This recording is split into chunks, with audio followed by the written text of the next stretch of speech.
This is day 4 of my video experiment, and so far I'm doing it every day, and I love the comments and reviews that people have been giving me. That's just so sweet. I appreciate all of that, especially today, because this is a little bit of a hard subject for me to talk about. Monday is traditionally a lot of my international day because I visit with many students that I've had for a very long time. I have 2 of them in Western Canada, and I have 4 of them that I have basically watched grow up in Albania with a mom who happens to be from Alaska, but now lives in Albania with her husband. And I heard some disturbing news today that I was unaware of, because I try not to follow the news too much if it tends to be on the negative side, because I would like to stay upbeat for my teaching experience here in the studio. I became a Suzuki teacher because I wanted to share the joy of making music with other students, other people, other parents, audience members, students especially. And so I was drawn to become a music teacher. And then I became more specifically aware of how to be a Suzuki philosophy ambassador, because that was promoting a better relationship with parents and their children, which is something I think I could have benefited from myself personally, a better relationship with my teaching parent. And also the philosophy itself is just perfect for parents.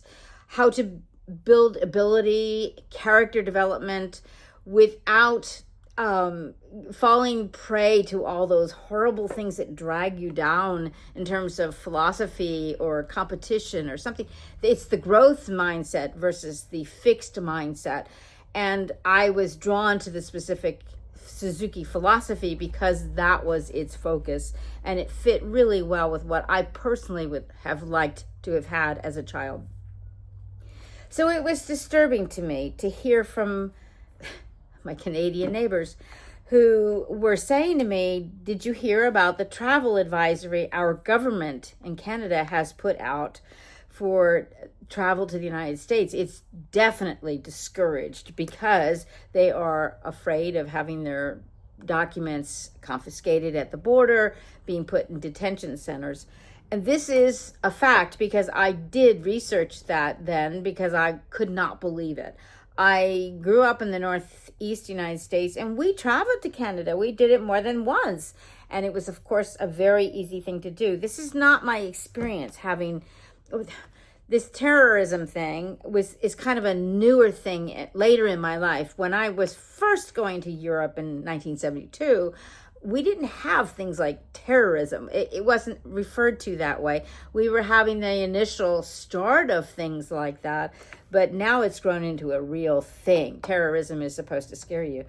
So it's very odd to me then to see that my country is now on one of those kinds of lists, a no-fly advisory thing.